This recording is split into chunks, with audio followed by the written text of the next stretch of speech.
We will be starting with the machine learning talk now. Okay, thank you everybody for being here. I hope today we can learn something about machine learning. And in this session, it's divided in 3 parts. The first part is just like really basics of machine learning. Later, Shivani will show you how you can like do something in Perseus related with machine learning. And at the end, Peter will like teach you more about like deep learning and some basics of deep learning. So let's start. So what is machine learning? So we as human beings, we learn from experience. For example, a doctor will be able to give a correct diagnosis of one patient based on the symptoms of these ones. Maybe that at the beginning, this doctor is starting the career and it doesn't have enough experience, but over the time, over the years, this doctor will learn and will gain expertise and will become a good doctor. So in this world, we're like surrounded by machines. These machines, what they do is they just follow instructions, and whatever we like, some code that we do there, they execute. So the big question is, can machines learn from experience? And the answer is yes. A machine can learn from experience, and in this case, experience is called data. So here you can see, like a funny example, how a machine also, like a doctor, is able to detect if it has cancer or no cancer, and just with the data that is the symptoms of the patient. So I want to show you, like, I want to describe you one like important data set in machine learning. So when you are starting with machine learning, this is one of the first data set that you will see. Here you have like the problem that you want like to classify in these 3 flowers. So in this case, you have 3 flowers, that is Iris virginica, Iris setosa, and Iris versicolor. So the task is that when you have a new flower, you are able to say, okay, this flower corresponds to this category. So can a machine learning do the same? Can a machine learn to distinguish between between these 3 different species of flowers? So what we have to do first is, like I said, machines learn from data. So we have to collect data, and in this case, we will take a big amount of flowers and we make some measurements. For example, we will measure all the height and width of the sepal, also the height and width of the petal. We will do this for all kinds of flowers that we have, always including these 3 types of flower. So after all these measurements, we will have like a data set that looks like these ones. So let's start to build some vocabulary for machine learning. This is like the feature metrics I mentioned today, this one. The rows are called samples. Each row corresponds to 1 flower. The columns are called features.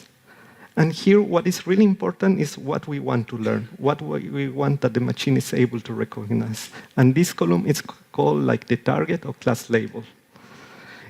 So once that we build this like a data set, we feed our machine learning, and the machine learning will learn something. So after learning, when the machine see a new data, for example, the machine will only read like the sepal length, the sepal width, petal length, and petal width, and then the machine alone will be able to classify to which one corresponds. So in this case, what they predict is these 2 flowers, and this is called supervised machine learning. So I want that you remember this in what you have, like you have labels, it's called supervised machine learning. But what happens, for example, if we have the same data set and we have the sepal width, sepal length, sepal width, petal length, and petal width, but we don't have flowers here. So we just took the data, and here we don't have the class label. Can a machine learn something from this one? Yes, we can, like, for example, try to find patterns in the data. For example, we can say to the machine, trying to find like clusters, and the machine will say how many clusters. We can say, for example, find 4 clusters, and in this case, the best number will be 3, right? So this is unsupervised machine learning. Why unsupervised? Because we don't have the class label. So one more time, we can see that we have 3 types of machine learning: supervised, unsupervised, and the last one that is reinforcement learning. I will not talk about this one because this is more applied for gaming, and it's like you really need like supercomputers to do it. But you are welcome to just Google this and learn about it yourselves. So what is the workflow in machine learning? This is the workflow, but before even thinking and applying machine learning, I want that you answer these questions. Do you have a well-defined problem to solve? For example, you want to classify which emails are spam, which emails are not spam? Did you have a problem that you want to recognize in a picture if it's a certain face? Or if you have a molecule, you want to classify if this molecule is toxic or not toxic? Or maybe you have an image and you want to see in this image if you have cancer or no cancer. I really like this state, quotation, that is a problem well stated is a problem half solved. The second question that you have to try to answer is the machine learning the best solution for this problem? Maybe there is already mathematical models that will solve your problem. And also in machine learning, you need data, as I said before. So when we have a reduced number of features, you need a certain number of samples. But when you have more and more features, you need more and more samples because machines need to learn from more data. The third one is how will you measure the model success? And this is really important because you can always go and get better results. You can, for example, get accuracy of 90%, 95%, 99.9, and so on. So you always have to know, okay, here I want to stop, and that's enough. So now let's start with the workflow of machine learning. The first one is first you have to collect all your data of all your databases, all your experiments that you have, and you have to put everything in one data set. I will say that not even one data set, you have to put everything in one table. Because you have to access all the time to this table, get information or modifications.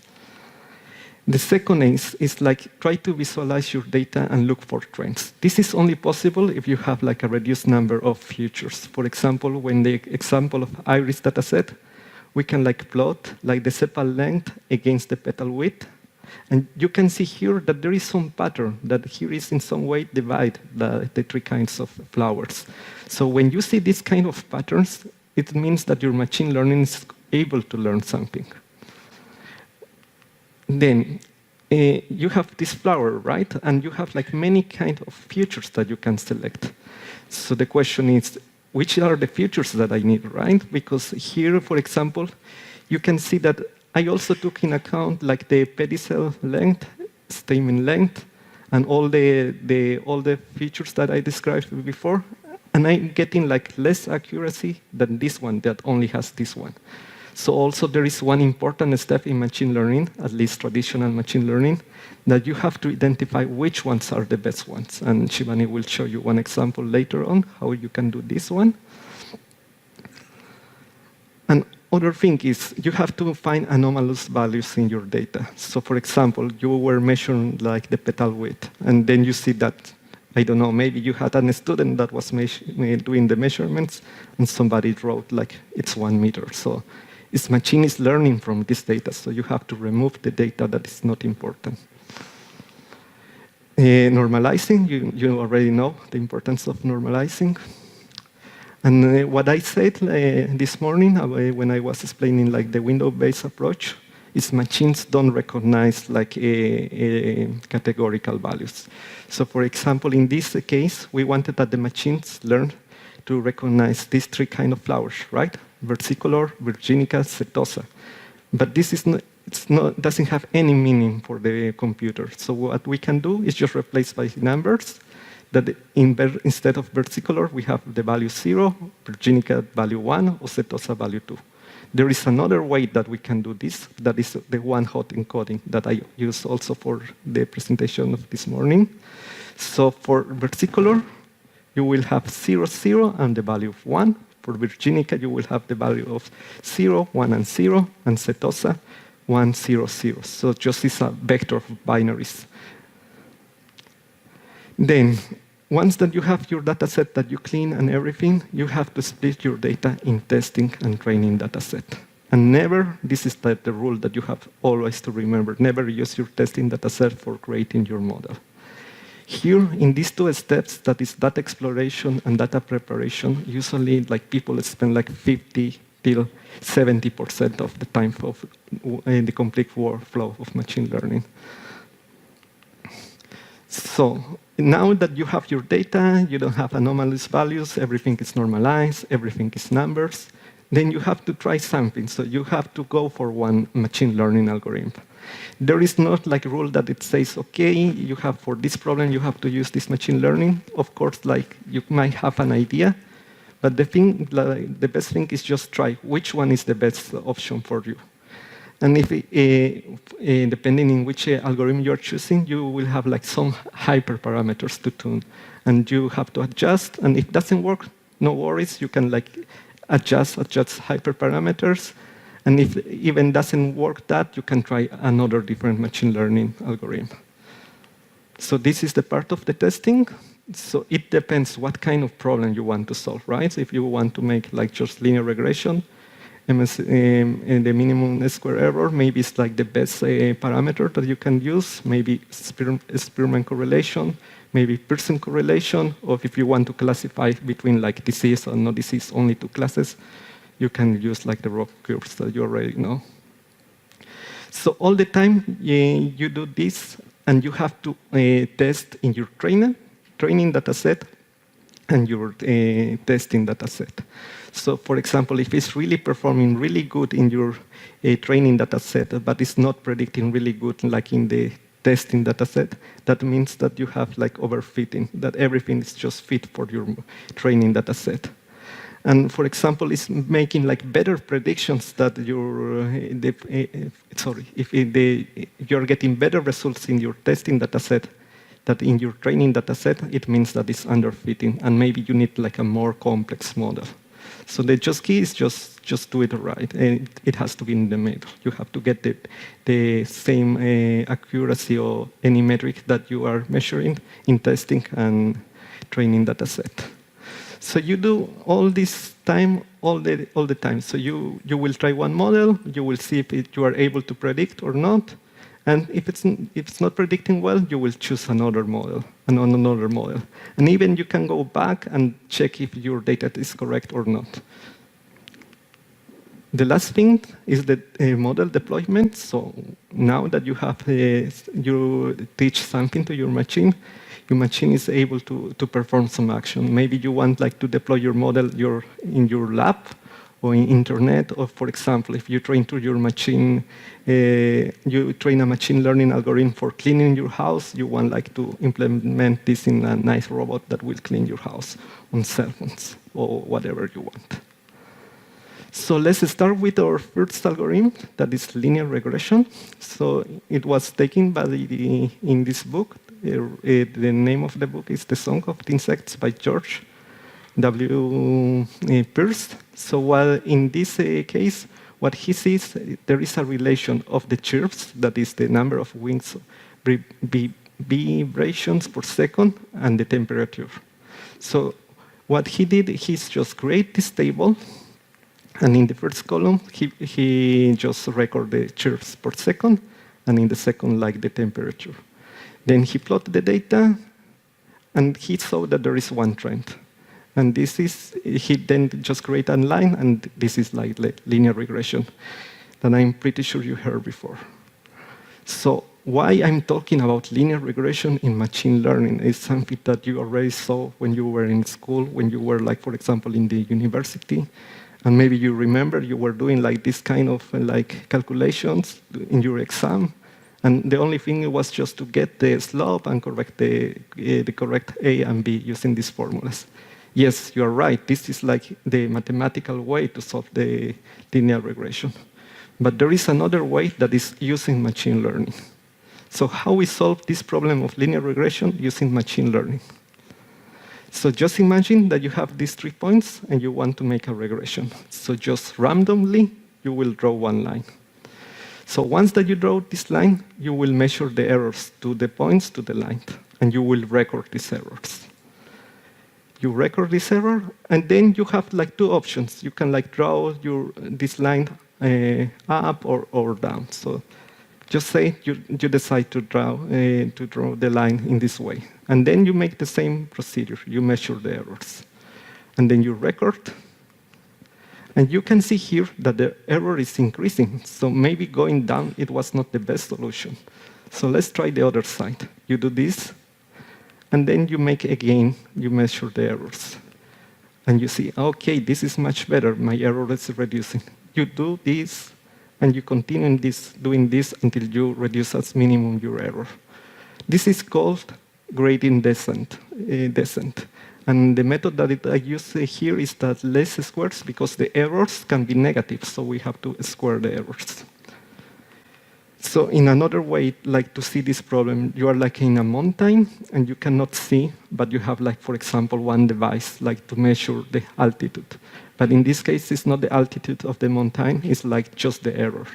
So here you just start to make some like movements, and you see if you get less or more error. So in this example, you have two options. You can like, for example, go left or right. And then with this device, just imagine that you have this device and you measure like the altitude. And you see that the altitude is bigger. So in this case, the error is bigger. So it was not a good option, that one. You go back to your previous step, and you continue doing this until you reach the minimum error. Something that I wanted you to learn is that the size of the steps that you are doing here in machine learning is called the learning rate. You do this, until you reach the success, the minimum error. So in another like more nice way, you can see here you have two variables, and here is the error. And you start from one random point, and you go down, down, down, down, until you get the minimum error. This is like, for example, with two variables. But what happens when we have like a really complex model? A really complex model will look something like this. So in this model, you can see that you have a local minimum and a global minimum. We want to reach this point, that is the global minimum. But sometimes you might get stuck here. So the one way to solve this problem is not to start from one point and go in here, just start from different points, and then see which one is leading to the global minimum. So in our way to try to find the global minimum, it's like the learning rate that I mentioned, is the size of the steps. So if we have like these steps that are too big, just imagine that in some point you will start to jump and jump and jump, and you will never reach this minimum. This problem is called overshooting. Maybe the other way around. You have steps that are so small that you will go down, down, down, down, down, and you will not see what is further. And then you will get stuck in a local minimum. And also, this is super computational expensive. This is learn too slow. Let's start with the next one, algorithm, that is decision tree. So just imagine that you are the owner of one store, and it's the first day. You are starting, and you are only selling three kinds of toys. That is the bikes, balls, and the Lego. And just in the first day, you made like five records, and then you want to, from this data, you want to build one model to predict what kind of toy will buy a certain kid at certain age. So the first question is, which one of these features splits better our data, age or gender?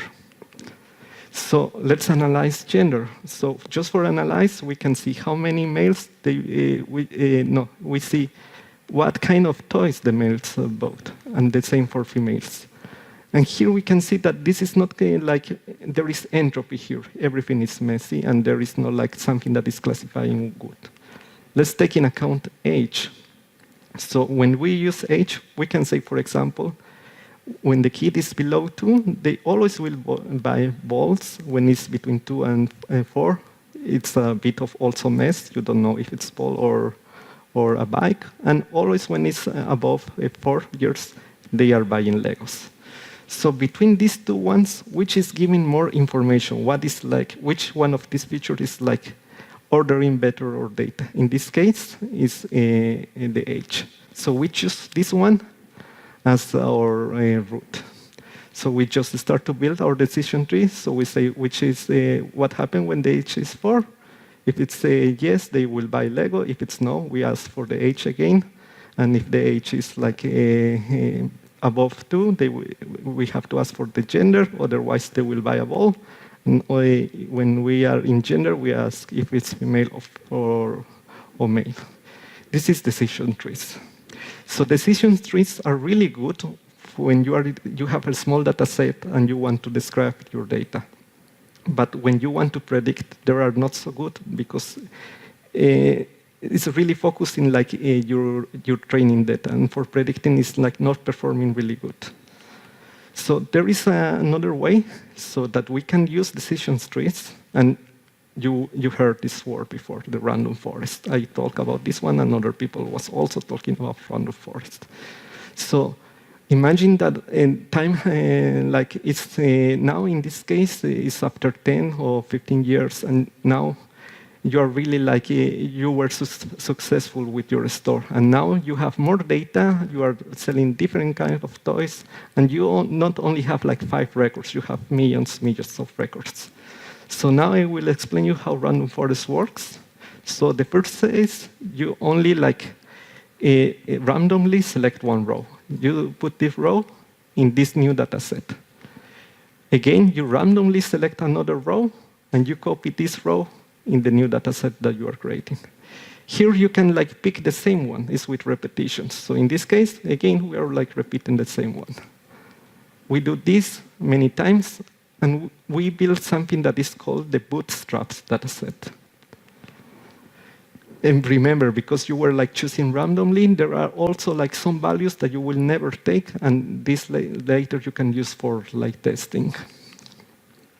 So continue with the algorithm. So we created our bootstrap data set. So later on, we ask for a random number of columns. In this case, just 2. And we select 2 random columns, in this case, gender and country. We do exactly what we did for decision trees. We ask which of these ones is given more information.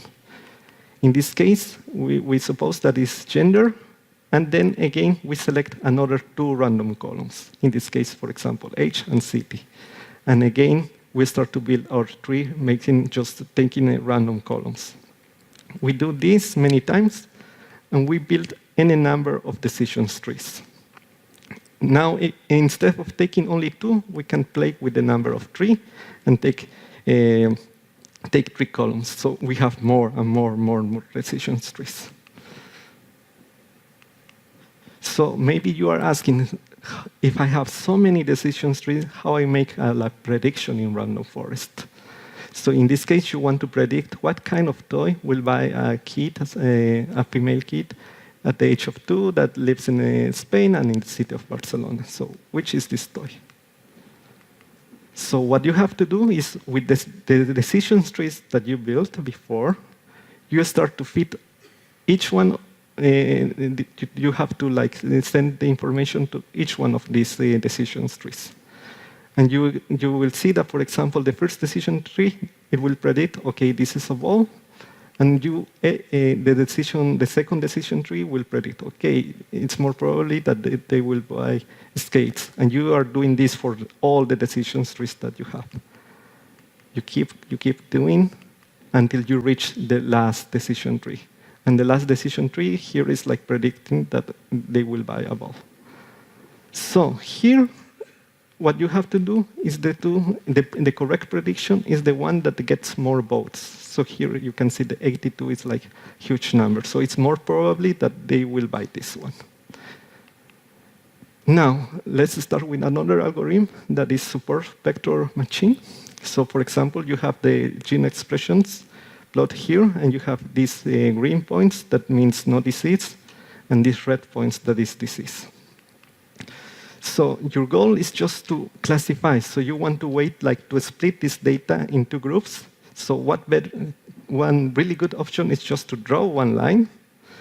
And once that you draw one line, then you will ask, okay, If I have a new value and it's on the left side, then it's no disease. And if it's in the right side, it's just disease. In this case, it's a line, but if you have like more high-dimensional space, it's a hyperplane. So, but in fact, you can draw so many lines here that you don't know which one is the best one, right? So how we decide which is the line that is better split in our data? So just analyzing two, we will make like we will measure the distance to the closest points to the line, and we make the record of the distance. For the orange line, we do the same, the distance to the closest points, and we measure the distance. And here we can see that the one that is giving more distance is the orange one. This is called support vector machines because we are using like support vectors in order to measure. And we choose the one that is given more like, is dividing better the data, the one that has more distance. In this case, the orange one. So, but what happens if our data looks like this one, right? Here we will try to divide with one line. Here is not working, not working, not working at all. So something that we need is something like looks like this one that is really curvy. So how we can do this one? For example, in this example, we have just two axes, x and y. Something that we can do is just here we have x and y and try to find one function that projects the data in a high dimensional space. So once that your data is in for example, in 3 dimensions here, in 3 dimensions, you can find a hyperplane that really splits your data. This is called the kernel trick in support vector machines. There are different type of kernels.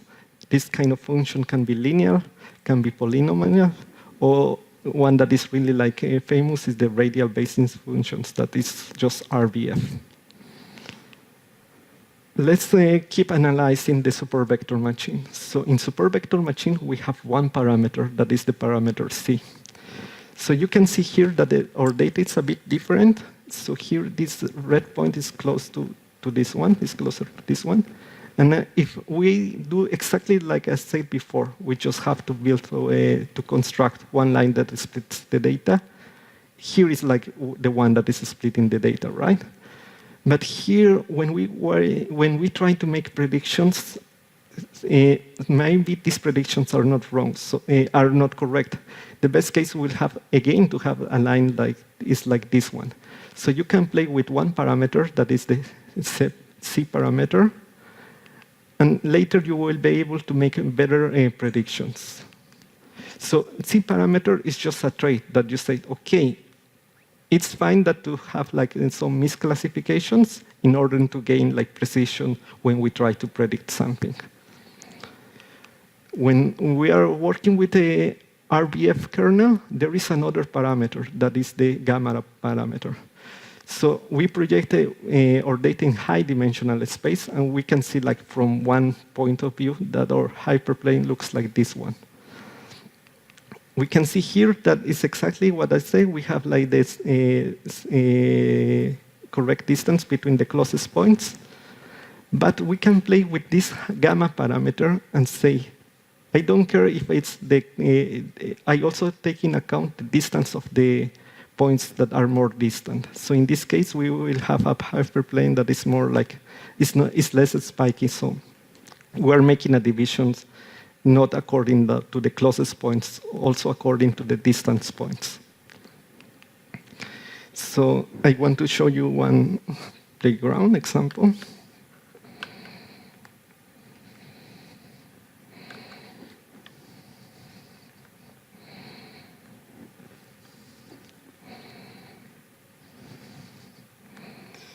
So you have your data points here, and just draw this as you want.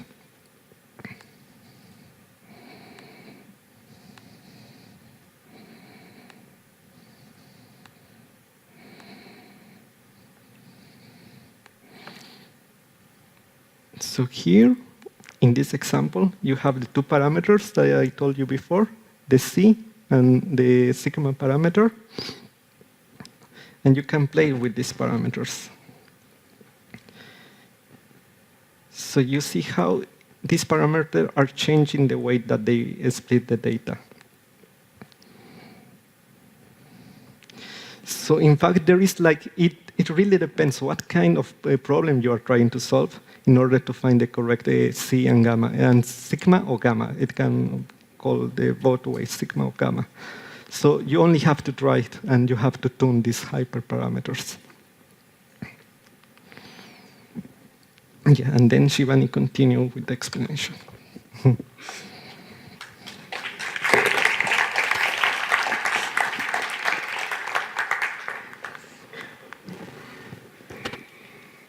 Okay, thank you so much, Favio, for such a nice introduction to conventional machine learning. So, yeah, take it. So let's look into some real data. For example, if you have a proteomics data and you have proteomic profile of patient, so what can you do with it? You can try to find a biomarker, or you can try to find if there is disease or no disease. For example, to find subtypes of breast cancer. This example is taken from a proteomic map of subtypes of breast cancer from Tianova et al. So what we do here is try selection of proteins that acts as strong equivalent between two subtypes, HER2 positive and triple negative, of breast cancer patients.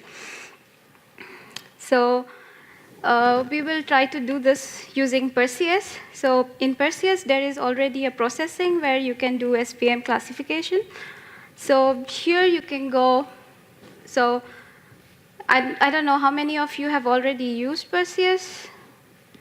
So quite a few. So you know that these are processing tabs, and here you can find learning. And so in learning, if you go to the drop-down menu, you will see that there is classification, cross-validation and prediction, classification feature optimization, and classification parameter optimization. So we will go through all of them and what you can do with there.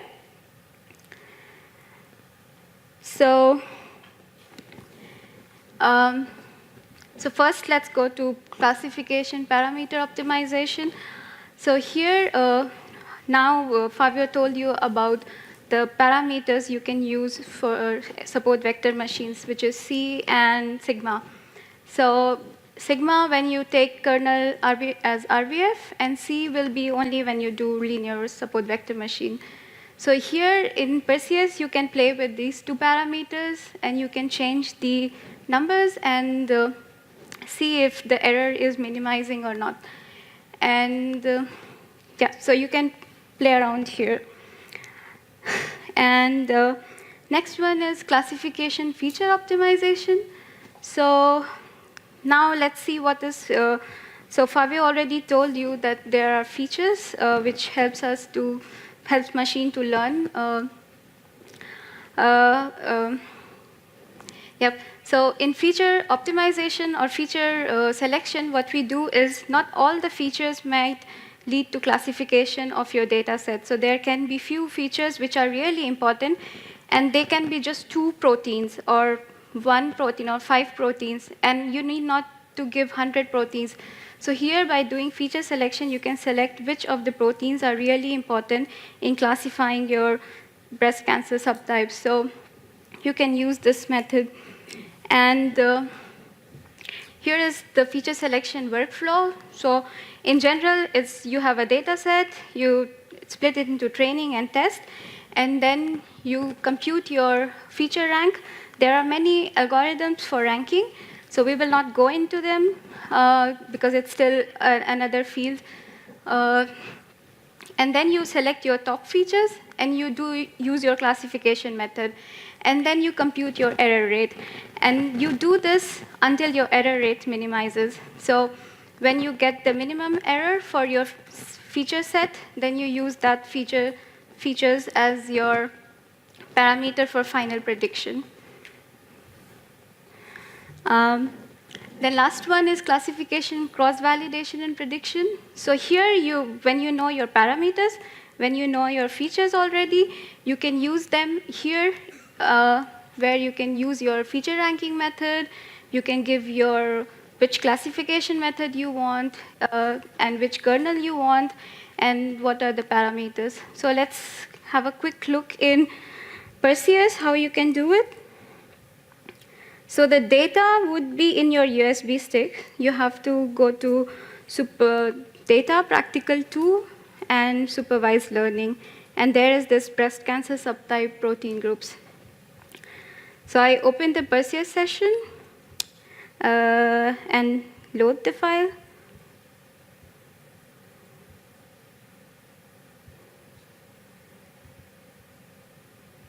So those of you who don't know and have never used Perseus, there will be a full Perseus practical session on Thursday. So here we loaded the data and just press OK. Sorry? So the data is already in USB stick. So you go to Data Practical 2, and there is a folder Supervised Learning. Did you get it?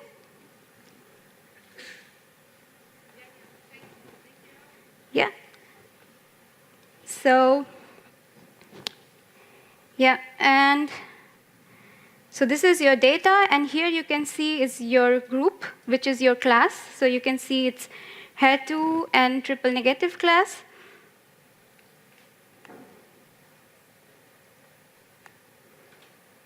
And here you see all your proteins as row.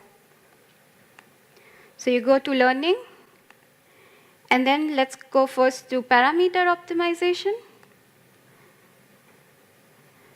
So classes, new grouping is already selected, so you don't have to do it. But if you don't give a group earlier, then you can also give classes as a new row.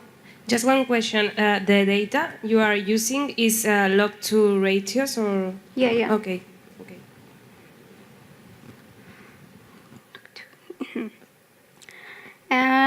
So now we can choose parameters. So do we want kernel as linear or RBF? Let's first take linear. And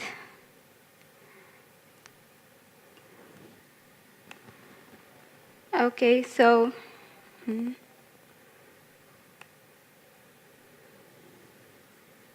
can I not zoom in?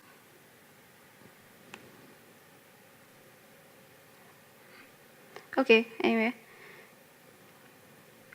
So you click OK, and there is output matrix generated. And you see it's not classifying. The error rate is almost same. So let's go back to data matrix again. Let's go to learning, and then classification parameter optimization again. And let's choose RBF kernel this time. Because our data set is not linear, and so linear SVM anyway won't help much. So you can keep the default parameters here, but we can also change this. And here you can do parameter scan. So you can do two-dimensional scan or one-dimensional scan. So one-dimensional scan is you are just changing your sigma. But if you do it two-dimensional scan, then together you can change sigma and C. And you can play around these two parameters at once. So I choose two-dimensional, and I choose sigma. So my number of values would be 5, and the step size will be 1. So it will be increased by 1. Then my parameter 2 would be C. And again, the value would be 5, and step size will be 1. So I increase the C by 1. Let's do it by 10. Or no, yeah. Sorry. Yeah. Can you repeat what the C parameter was? So C parameter was how, so you saw the line in SBM, right? What Favio showed, and how you increase the width of that line. So how you can find two two points in two different classes, so how distant it is or how close it is. Is it clear? So you can change C so that you can find two different points. Let's go back to the slide.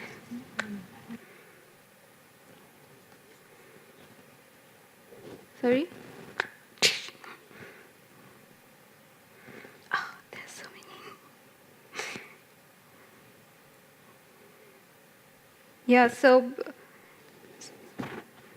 So we want two points, support vectors is known as. So here, these 2 points, what is the distance which make it into two different classes? So this is a line, and then you find the distance between this point and this point. So this distance you have to play, which is C.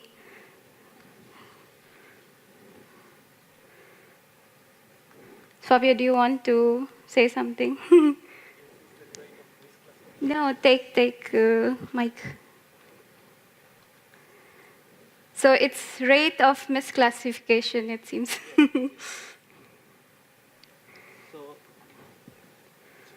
Yeah, you have to turn it on. Okay, so no, it's not working now. Yes. So this C parameter is just like if you go to the slide that it was before. This one? Yeah, the first one.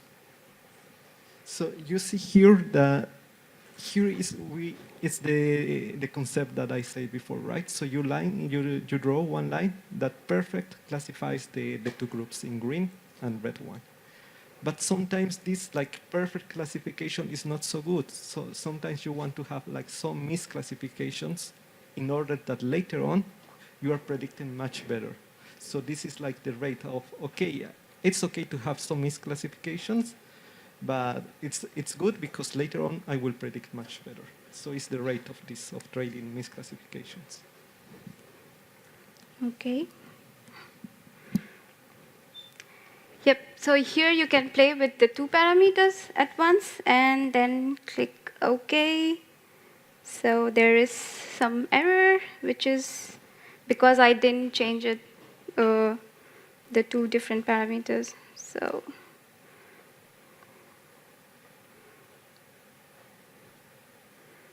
let's do this. Okay.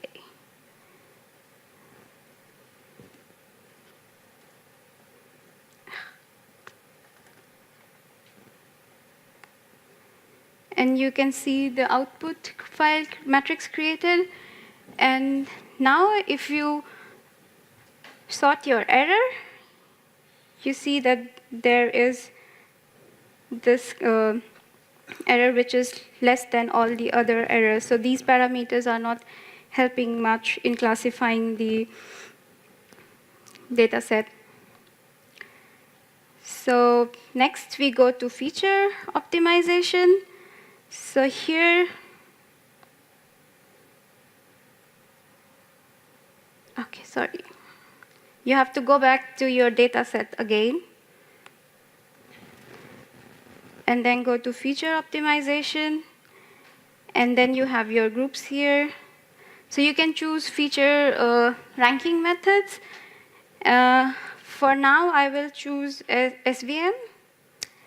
And you can keep the C as it is, or you can play around with it so that you see which C is helping your classification feature ranking method. Then your classification algorithm for this feature ranking method would be, let's say, RBF.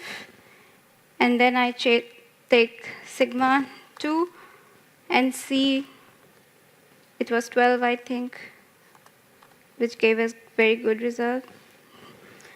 And yeah.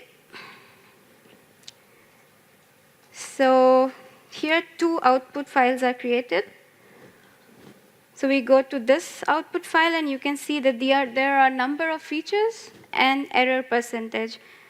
Now, if you minimize by error percentage or rank by error percentage, then this 155 proteins gives you a lowest error percentage. But maybe I'm not interested in taking 155 proteins. I just want to know if my top 5 proteins are able to classify it or not. So let's see. So 5 proteins itself gives not so bad error, so you can also choose 5. But usually you should choose the minimum error one. But here we take 5. And then we go to classification, cross-validation, and prediction. Yeah. Can you briefly go into the cross-validation options that we have for the feature optimization? Yeah, I will be going. Okay, sorry. So I think I missed something. Yes. So I will also explain what is cross-validation.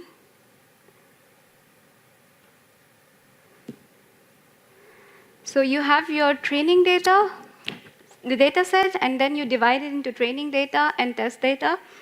And then you can remove this test data and use it later and not use it for model training. But in biological data, sometimes you have very less data points, so you can take all the data set and do cross-validation. So what is that?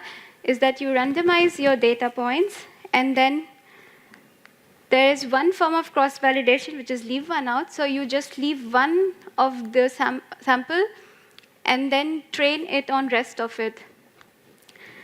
Then you do the same, but you leave the second one and include the first one for training. So all the gray points will be in the training, and you leave the blue points for testing. You do it for another sample, another sample, another sample. So you do the same. You take the gray for training and blue for testing. And there is another cross-validation method, which is n-fold. So here you don't take just one data point, but you take percentage of data points. So n-fold means you want, if it's 5-fold, then you divide your data into 5 data set, and maybe 80% of your data set will be training, 20 will be testing. So you do it that five times, or 10 times if you want to. So here, again, the blue points will be testing. You don't train your model on it. You just use the gray points, and you train your model on it. Then include that in next training and leave this in test point. So you repeat this until round n or whatever you selected. So this is what you do here. So here the cross-validation type would be n-fold. You can choose 5, 4. Here it is 4 by default, but you can always choose whatever you want to. And yeah. So where are we? Okay. Sorry. So we again go to our data set, go to learning, go for classification and cross-validation. Here, you know your feature selection, so you do from feature ranking. Your feature selection method was SVM, C was 100, you keep that, but you don't want 100 features, you just want your 5 best ones. And then you choose your classification algorithm. We chose linear RBF. Your sigma was 2, and C was 12. We leave the cross-validation as 4-fold, and then click OK. So here you get, again, 2 output matrix. Here you get this matrix where you get to know which one of them are misclassified. So here 2 is 3 of them are misclassified. And here 2 of them are misclassified. And yep. And here you see the predicted classes. So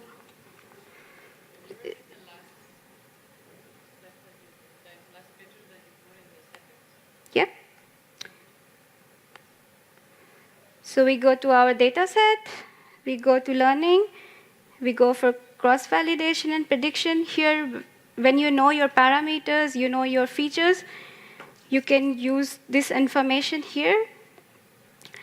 You want not all the features, but feature from feature ranking. And then you know your feature selection method, which worked best for you. So it was SVM. Then you choose whatever parameter you took, you can take that. Then you take your number of features you want to include for your classification. Then you choose your classification method, here support vector machine. Then you choose your kernel, which is RBF. And you give the parameters which best classified your data. So we got 2 and 12. And then again, you can choose your cross-validation method because you don't have separate test set, and so you can validate your model again. And then you click OK. So 2 output matrix generated. One gives you how many proteins were misclassified for each class, and the another one gives you the which group got predicted as what. So HER2, and if it is wrong classified, you can get the information here. Like this should be triple negative.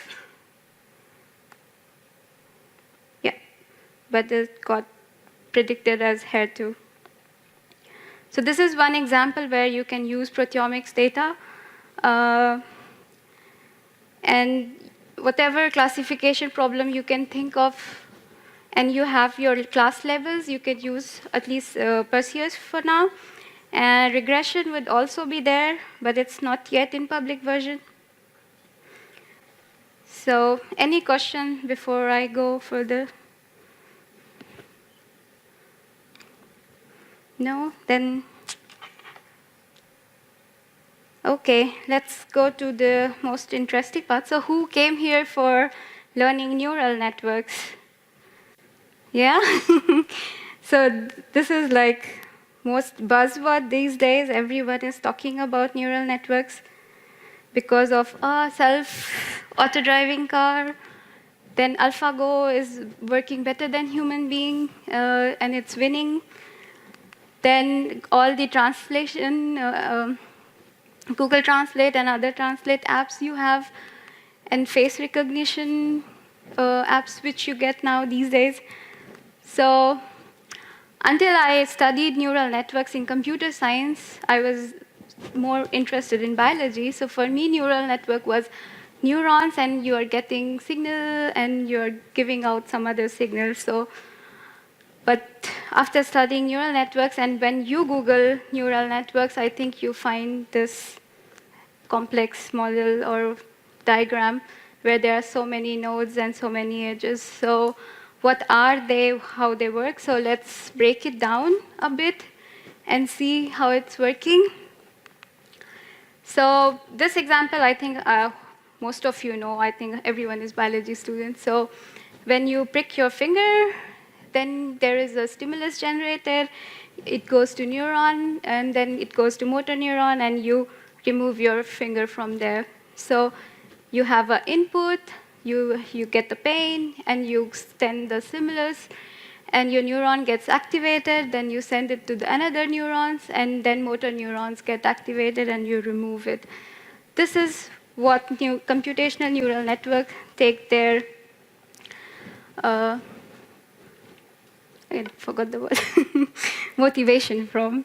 So here is the input in yellow, then it activates the neuron in this layer, and then it activates the another layer, and last you get the output.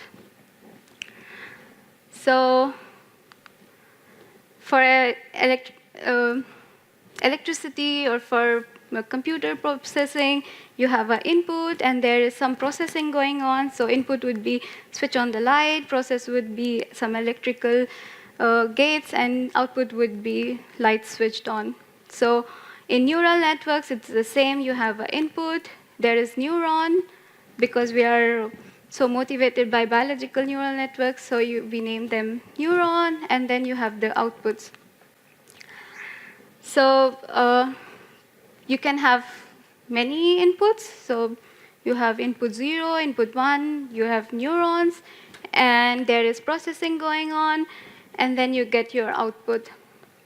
So now we have this goal that we want to classify that, or we have this 2D space, and we want to know in which side of the space this orange and blue points are occurring. So is this orange, this point is in orange plane, or this is in the blue plane?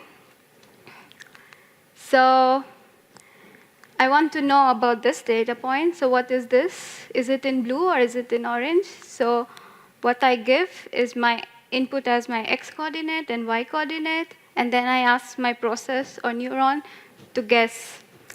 And then it guesses blue. Oh, it's correct, so I say correct. But sometimes it just doesn't give the correct answer. It says orange. Then I say there is an error. And then what should I do? I should tweak this process so that it doesn't give error and gives me good result or correct result. So now what I have to do is minimize the error. So I need less error as possible. So Favio explained that you can minimize the error using gradient descent. So we use the same method. And so now we do what's happening in mathematical process. So what's happening here, how you can change this, and so that you can get correct prediction, is that, okay, so this is a classification method, supervised learning. So you know the class level. So you know that the blue points are belongs to +1 class, and orange points belong to -1 class. So now what processing will do is that it will take your input coordinates, and then it will give it a weight. This weight can be any random point, or you can start with 0, or any randomly distributed number. And then you calculate this weighted sum, which is the input multiplied by the weights. So here you take x0, multiply with w0, and then x1, and multiply with w1. So this, I show it as summation here, and call it as S. Then step 2, is that weighted sum is your output? No, right? It's some number. But your output would be, is it -1 or +1? So we need another function which can transform this information into -1 and +1. So this function is known as activation function, which transform your input into output. So here I write it as f of s, so function of your weighted sum. And these are two processes happening inside the neuron, which will decide or give my output. So what can be the activation function? And here is because it's a very simple case. You have two output function. Your output are two classes, -1 or +1. So you just give your sign function. What it does, if your s is greater than 0, then you make it +1. If it's minus than 0, then you give it -1. So this information is your output, right? So this can classify you can predict this. So there are common activation functions. So logistic, Tanach, and ReLU. Just remember them because I think you will be hearing it later. So this whole unit, so you have your input, you have your weights, you have your processes, weighted sum and activation function, and you have your output. And this whole unit is known as feed forward. And now what you have to do is to get the correct prediction, you have to optimize your weight so that you get minimum error, because not every time you are getting correct prediction. So you have to calculate error. And then you have to adjust your weight according to the error. If so weight is more, you have to adjust the weights more. And if it's less, then you adjust your weight less. And then the weight the adjustment of the weight can be calculated as error into inputs. So your new weight will be your old weight plus the adjusted weight, so which is error into input.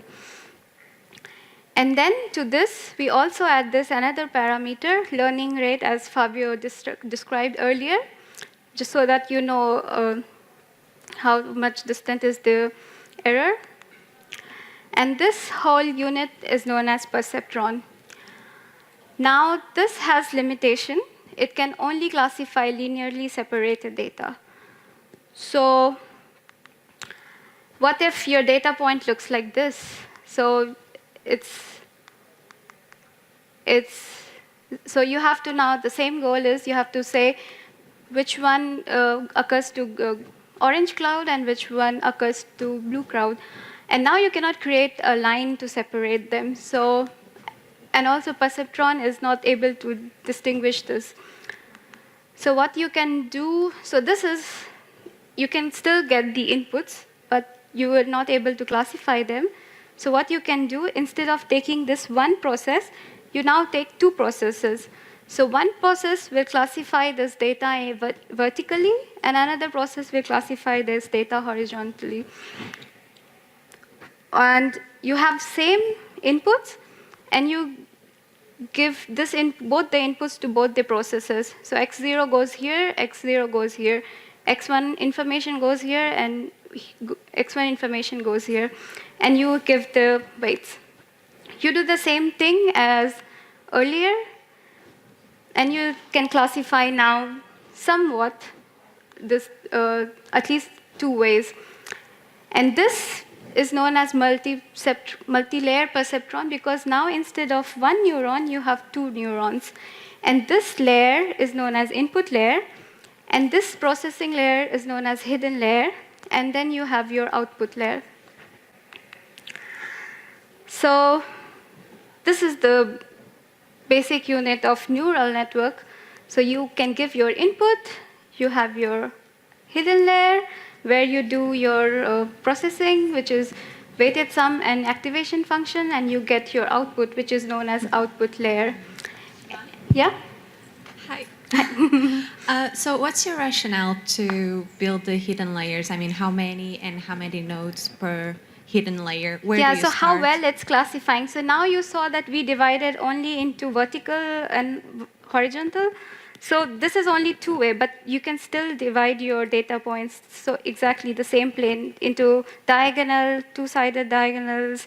So that can increase your hidden neurons as much as you want. So. If you have a data set and you don't exactly know how the data is distributed, right? How many layers do you plan for, and how many nodes per layer, or is just, so again, trial and error? Yeah, this step is known as hyperparameter tuning, and you really have to tune it and see which is classifying your data well. So this is also a very important procedure in machine learning, so you have to tune your parameters.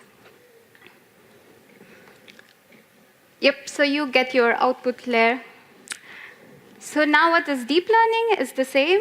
It's just that you can have lots of inputs in your input layer. You can have lots of hidden neurons in your hidden layer, and you can have many hidden layers. So you can add as many hidden layers as you want, so that you can start extracting all the information. So for example, your plane can divide into as many sections as you want.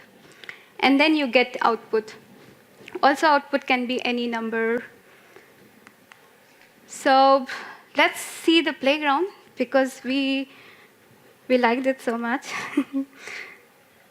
So this is also very interesting. Here you can play around with your parameters. So let's do the same. Take the same data set where your task is similar. You still have your -1 class, which is orange points, and +1 class, which is blue points. And now so I take only one neuron, and I started. And it's classifying well. You see, you can separate the orange from the blue one. And it didn't take a lot of iterations. So, but you have data points like this. So this is nonlinear data point. And let's do it with one neuron. Let's see if it could classify. No, it cannot. See, you still didn't get it. Maybe I should increase it. Run it again. Now it's not linear, but still it's not classifying, so it's still not making circle. So you give more information to your hidden layer. So now I add 3. And do it again. It's getting close. Still not. Let me add 1 more.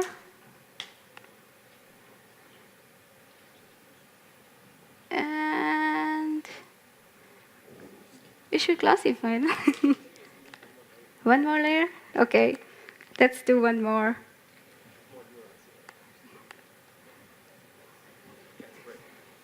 Yeah, so that was quick. So this is from TensorFlow. So you should really go and check it out and play with all the parameters just to know how it influences. So you see learning rate here, all the activation functions, and there are many more you can play with. And also you can do it for classification and regression, where you have not only a discrete value, but continuous value too. So, yep.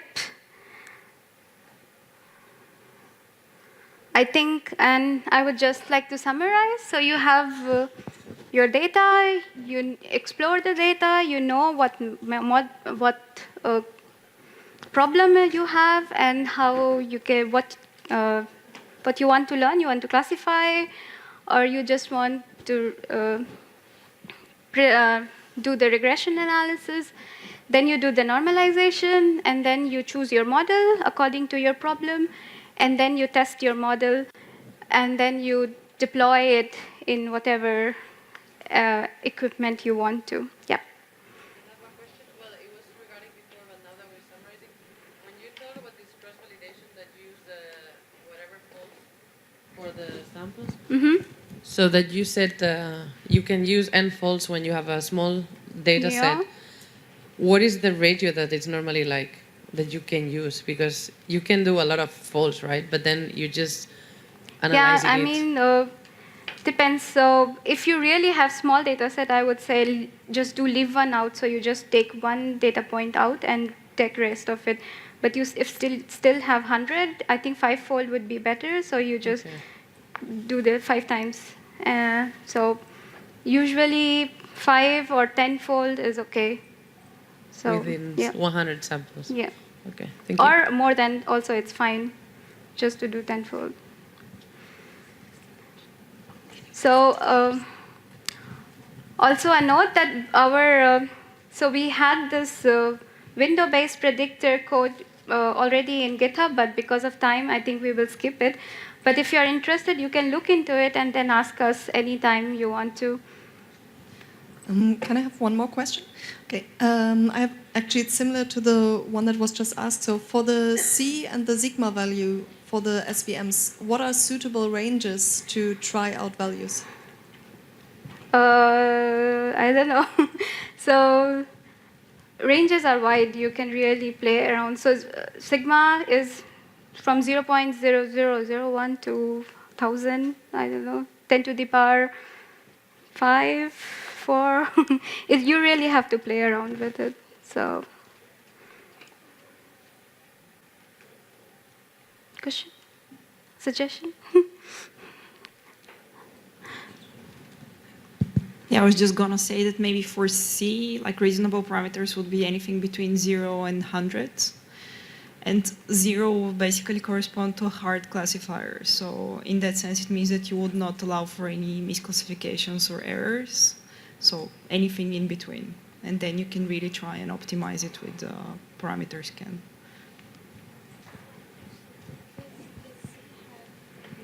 So,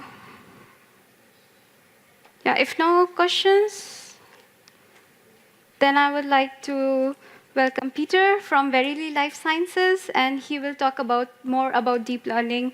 So those of you who are here for deep learning, he's the guy. Good job, Shivani. Hi, everyone. How's everybody doing? Getting ready to be done? Oh yeah, what's the local drink? Any locals here? If you go, yeah. What do you drink, guys, here in Barcelona? Well, not how much. I cannot handle much. Just. You can have cava sangria, but I think you can only have it. Okay. Okay. Thanks. I'll try that soon, hopefully. Let me just get to my slides. Okay. Oh yeah, maybe a quick intro about myself. So yeah, I lead a few projects, machine learning projects at Verily Life Sciences. Verily is also known as Google Life Sciences. It's part of Google or Alphabet now.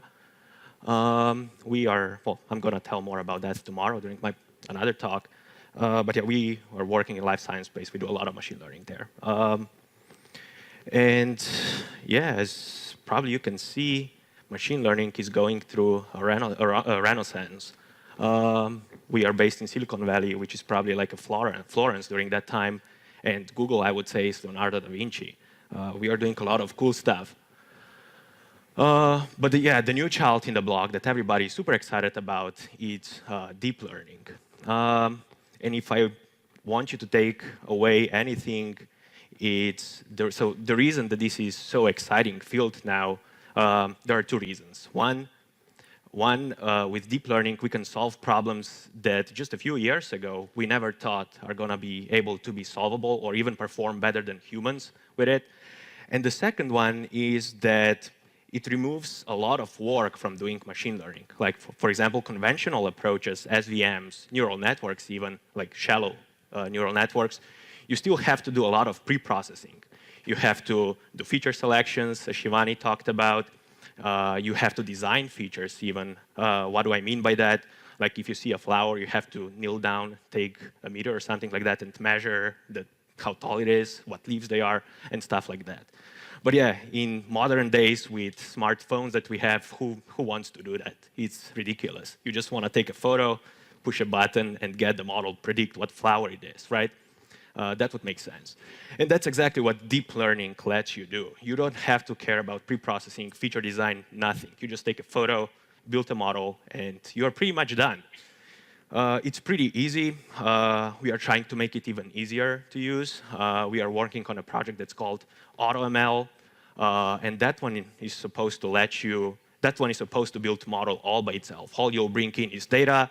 All you'll get back is a model, a functioning model that's supposed to perform really well. So maybe before giving you some more details on the deep learning, I want to first define few terms, few buzzwords that people throw around these days. The two broader concepts out there are artificial intelligence, AI, and machine learning. As you can see, there is not a clear separation between the two. They are still somehow similar. But you can think about it as if in artificial intelligence, we are trying to create models or to train models that will make decisions. Whereas in machine learning, we want to create models that will map certain input to certain output. So that's the basic separation between the two. And deep learning is just a subset of machine learning. It's a small subset of machine learning, actually. Here I'm showing, where's the laser? Where's the laser? Oh, got it, tiny one. So yeah, just a few examples of artificial intelligence. One of the first one was actually Deep Blue. That one was the first algorithm that was actually better than human in chess. Today we have DeepMind, that's also part of Alphabet or Google, who developed, well, not AlphaGo, this one is for Go game, but we also have a game for chess. And that one is also better than anything on the market.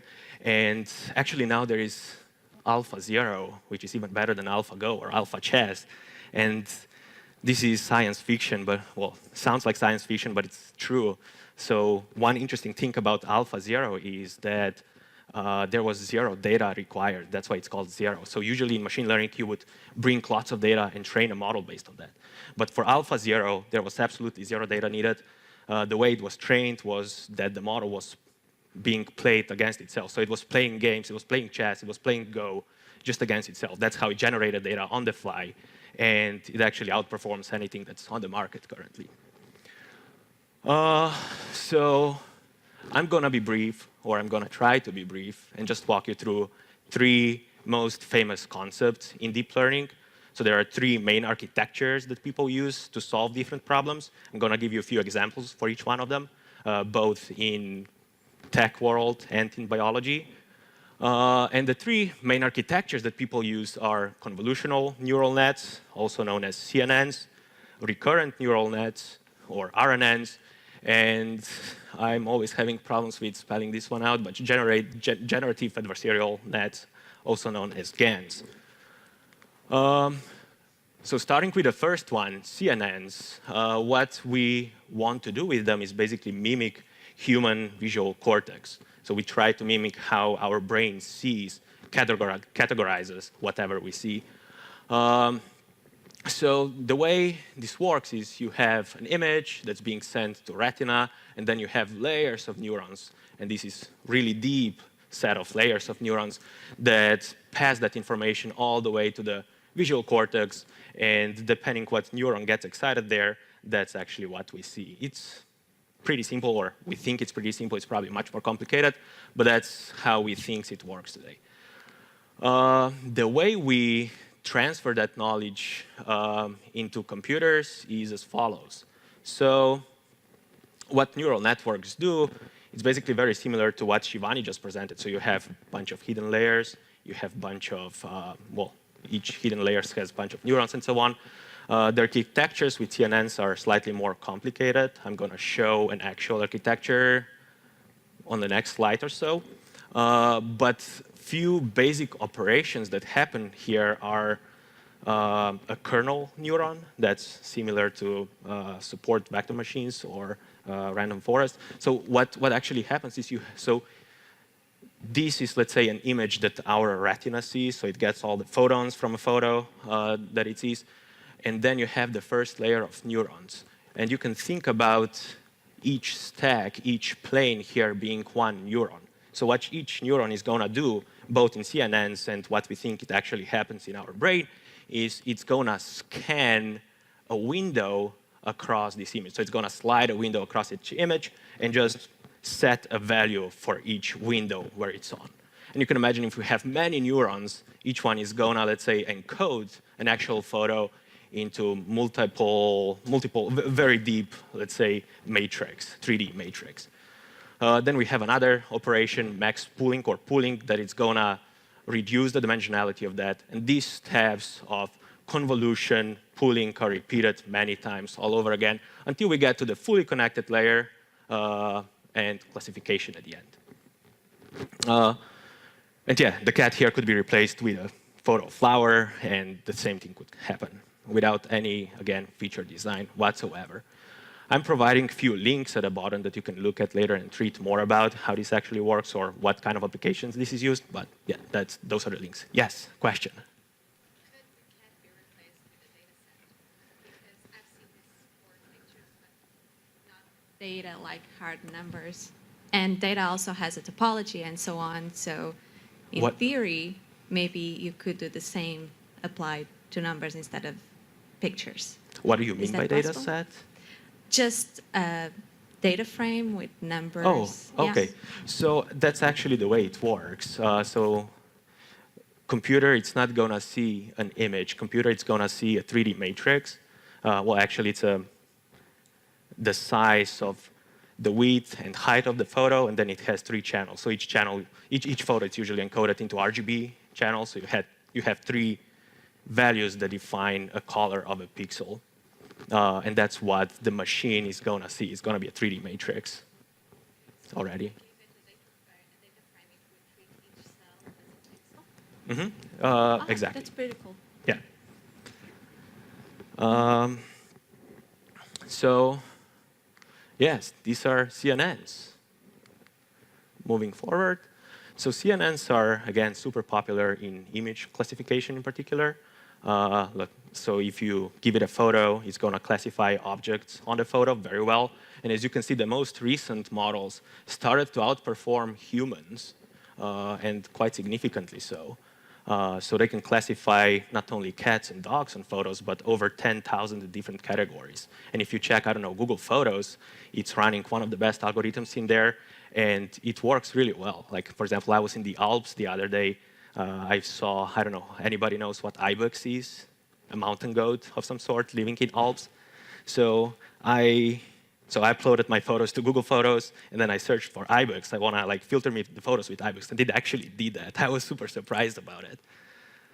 So it works really well. And that's one of the state-of-the-art models. That's the architecture of it. It's called Inception. This is the 3rd version. Now there is a 4th version out there already. But each box here is actually a hidden layer of many neurons, or at least you can think about it this way. So for example, the blue ones are convolutional layers, red ones are pooling layers, and so on.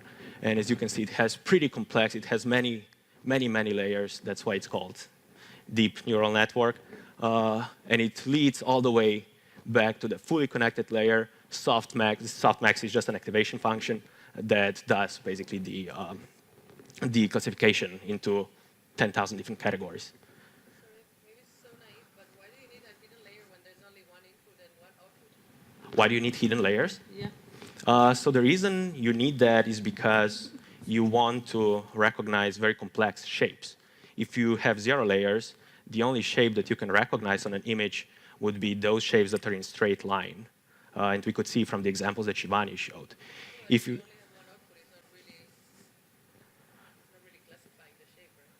well, the hidden layers are looking for shapes. So you can think of hidden layers as a pattern matching approach, or hidden layers are also doing feature design. So they are basically going to take an image and represent it in some high-dimensional space. There is some really cool visualization that I can show you later, but the idea is that hidden layers can map input, can basically annotate a photo, look for very complex shapes. So when we looked at the demonstration that Shivani showed, having 2 hidden layers, you were not able to get radial function out of it. You were only able to get polynomial functions out of it. You could see like with having 2 hidden layers, that's basically quadratic functions. When she added 4 layers, you got not cubic. What's the polynomial on the 4th? Well, that one you get these kind of curves. So that's what you can. These kind of patterns you can extract from a photo. But if you have many hidden layers, you can really extract more and more complex features. There was a recent work done by, sorry, I'm just repeating myself, but by a few colleagues at Google on interpretation of these inception models. And when they looked at photos that have dogs and cats on it, they looked at what each neuron sees. Going deeper into the architecture, those neurons were actually, so you had a neurons that was detecting snouts of a dogs or cats. You had neurons in there that only focused on ears, tails, and stuff like that. So each neuron in different layer is looking for a different pattern or different thing in a photo. And then, so all the hidden layers are going to extract more and more complex patterns. And then towards the end, you do classification. Like for example, if I see a dog snout on a photo, if I see tail, if I see fur and stuff like that, I'm pretty sure that's a dog there. So this kind of stuff. That's roughly the way to think about these architectures. So yeah, Inception 3 or image classification can also be applied to problems in biology, and not only to problems that involve images like microscopy and stuff like that. The trick here is that we can actually turn many problems into an image classification problem. One recent algorithm that a team from Verily and Google Brain worked on is called deep variant, and it's used for variant calling from genome sequencing data, from next-gen sequencing data. And the way they structured the problem, this goes back to the famous quote that Favio presented at the beginning, that I forgot, but I know what it is about. Problem well-defined, yeah, that one, good. So yeah, the way you can turn sequencing problem into image classification problem is as follows. So what sequencers give you, it's lots of short reads, and you can map those reads to a reference genome, and you look at those, you can look at those mapping on your computer, right? They look something like that. And what is this? Set of images. So that's exactly what the team did. So they actually sent screenshot of alignments to the inception model, and then classifying the middle position, whether it's a variant or just an artifact from sequencing and so on. And yeah, the pixels were colored according to the nucleotide. So each of the 4 nucleotides got a different color, and that's the way this worked. And the deep variant algorithm is, again, it's much better than anything else on the market. So if you do anything with sequencing, if you want to do variant calling, this would be a good place to start. OK.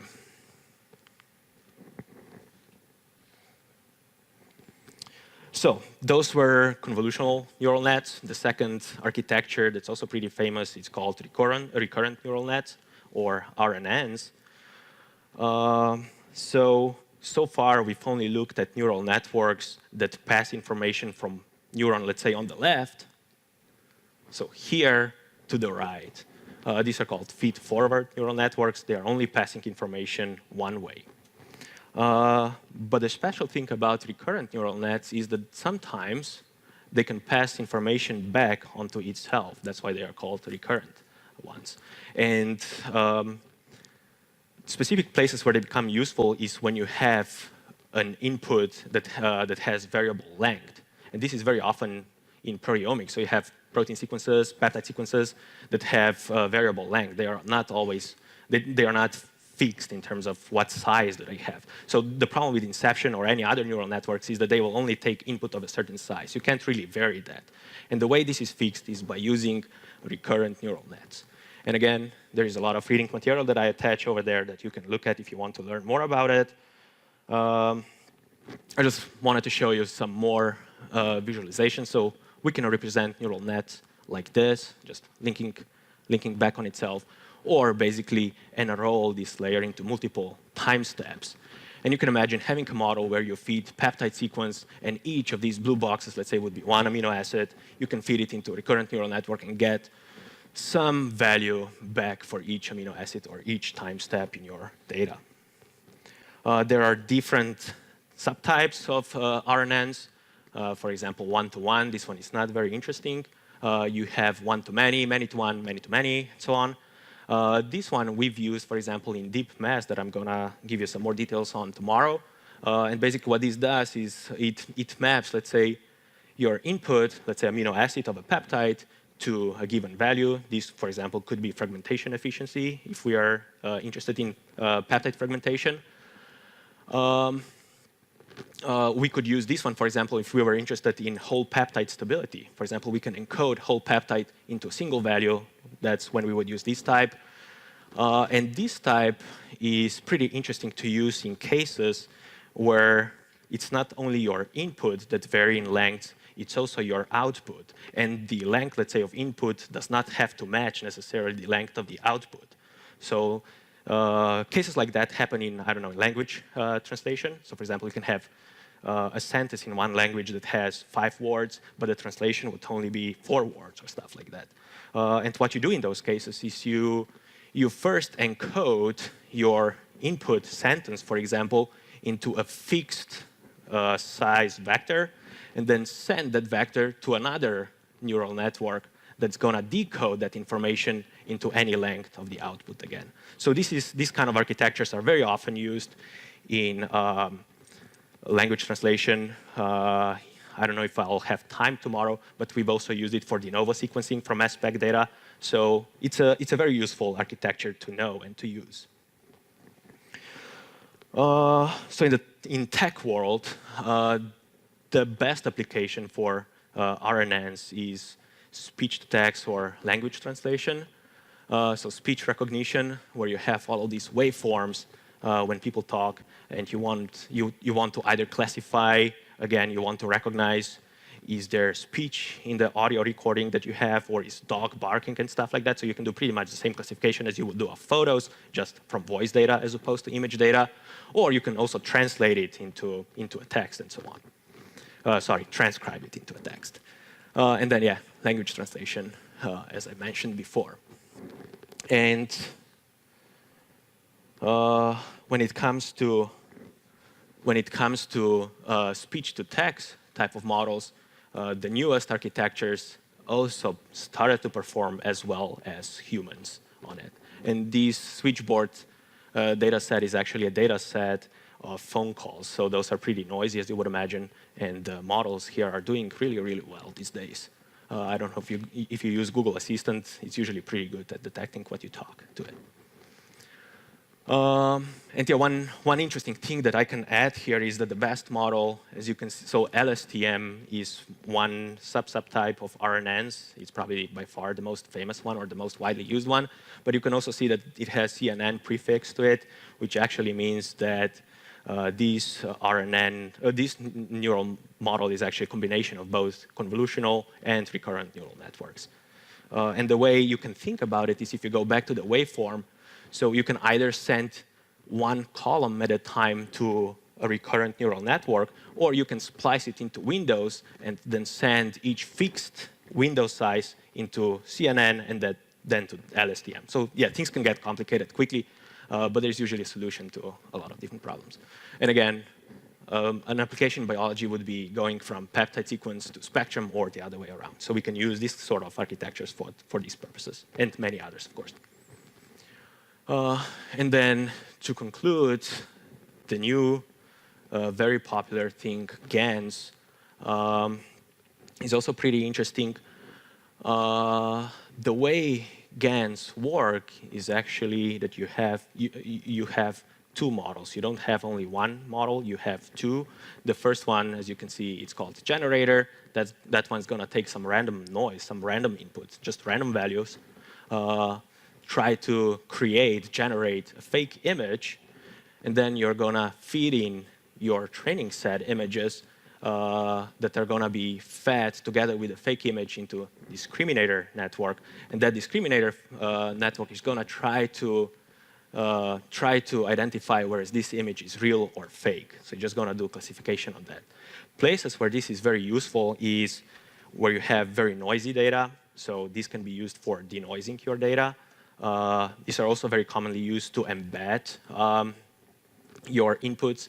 Embedding inputs means that you can either reduce dimensionality of your data. So let's say you have many, many features and you want to reduce that into some smaller space, like PCA, for example, principal component analysis. So this is working that way. Just it can find much more complex patterns, again, in your data as opposed to principal component analysis.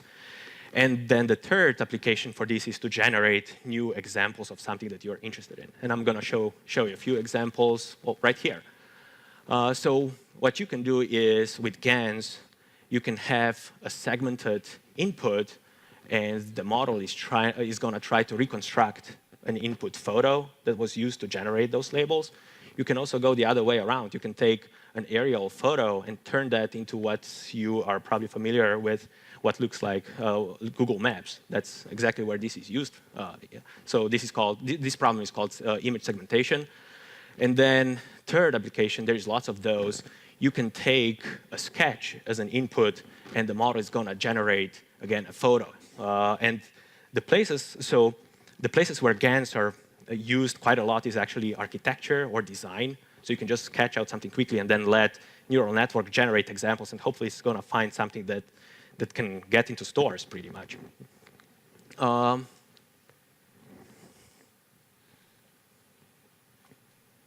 A few more applications. These type of tasks or actions is called style matching. So you can have a Monet painting and turn it into a photo, or go the other way around. You can have zebra, turn it into a horse, or the other way around. And this is just one model that can work both ways. You can have summer scene, turn it into winter scene, or the other way around. You can create any style, basically, that it's really doing crazy stuff. But again, there is useful application. There are applications that are useful in practice. In biology, so GANs are really, really new. I couldn't find many applications in biology. Well, people are using them to, let's say, encode images, microscopy images and stuff like that.